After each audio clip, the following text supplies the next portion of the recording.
Fala pessoal, tudo bem com vocês? Está decidido. Inter e Flamengo na briga até o final desse Campeonato Brasileiro e tem um confronto direto aí na sequência. Eu quero saber quem vai levar a taça.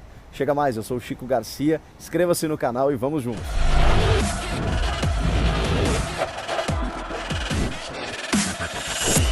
Essa 34ª rodada, diminuiu as distâncias entre Inter e Flamengo. O Flamengo venceu o Vasco, o Inter tropeçou diante do Atlético Paranaense, e tropeçar parece até uma palavra equivocada, porque a gente está falando de um empate fora de casa contra o bom time do Atlético Paranaense, mas é o contexto, é o cenário atual.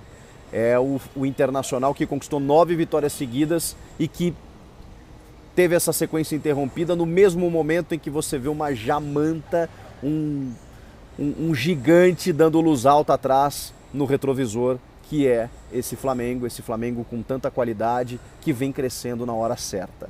Então é óbvio que o título ainda está aberto entre essas duas equipes. O Atlético Mineiro, com a derrota para o Goiás, ficou 6 pontos do Inter, e até pela derrota do jeito que foi, na hora que foi, é muito difícil a gente colocar ainda o Galo na briga. Pela sequência, que é um pouco mais fragilizada, né? Que tem times que estão brigando lá embaixo, a gente até pode imaginar que sim, só que esses times que estão brigando lá embaixo também estão jogando a vida.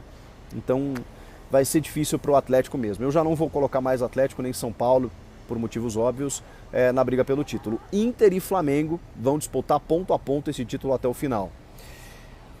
O Flamengo ganhou do Vasco e foi bem interessante a gente observar, porque o time tem jogado bem. E jogou bem de novo contra o Vasco, num time que a gente já pode considerar como uma cara do Rogério Ceni. Não é ainda o Flamengo do Jesus, é muito melhor que o Flamengo do Domi, e é o Flamengo do Rogério, que tem talvez no William Arão a sua decisão mais autoral, aquela medida em que ele tomou e que teve interferência no time, assim como o Diego como titular. E foi muito legal ele ter dito, né, porque o Diego e o Gerson não são volantes, né, eles são dois camisas 8 ou camisas 10, para a gente poder colocar assim. O William Arão faz essa função de um primeiro volante, de construir começar a construir esse jogo, mas ao mesmo tempo ser um defensor. Na saída do Rodrigo Caio foi uma decisão do Rogério de treinar com o Arão nessa posição e colocar ele ali na defesa. E não é que está dando certo, porque aí você ganha em qualidade técnica do meio para frente. Além da construção da jogada de jogadores que recompõem e que têm feito o preenchimento de espaços ali no meio muito bem, como o Diego e o Gerson, aí você prioriza a qualidade do meio para frente com o seu quarteto fantástico. Everton Ribeiro, Arrascaeta, Bruno Henrique e Gabigol. Jogadores de alta capacidade técnica, o Everton Ribeiro voltando a jogar aquilo que sabe, depois de um período de oscilação. Bruno Henrique altamente decisivo, né? Especialmente em clássicos, é um cara que aparece na hora que precisa. E o Gabigol, eu ouso a dizer que é o jogador mais decisivo do futebol brasileiro. Ele realmente resolve. Às vezes é um pouco, digamos, né, faz um biquinho quando é substituído, tem tudo isso que precisa administrar.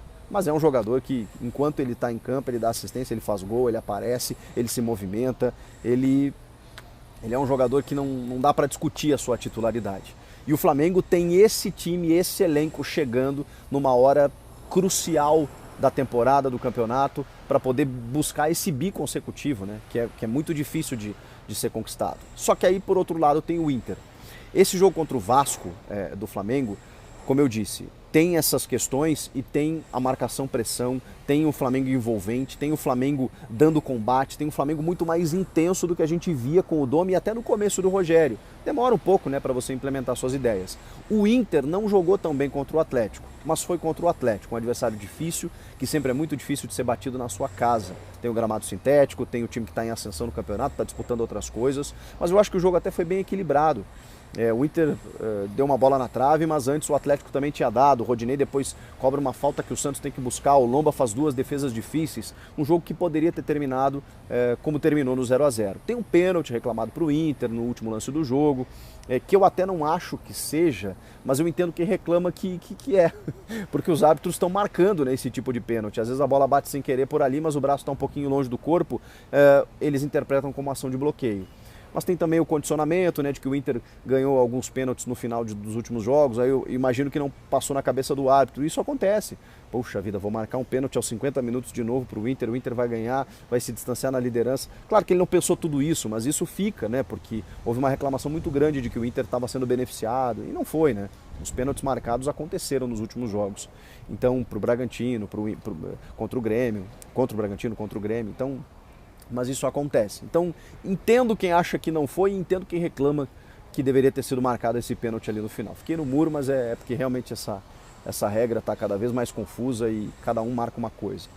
Mas o fato é que o jogo foi um pouquinho abaixo tecnicamente do que o Inter vinha apresentando, mas equilibrado a ponto da gente entender que o resultado foi justo. Só que dentro do cenário do jogo, você tem o Inter somando 1 e o Flamengo 3.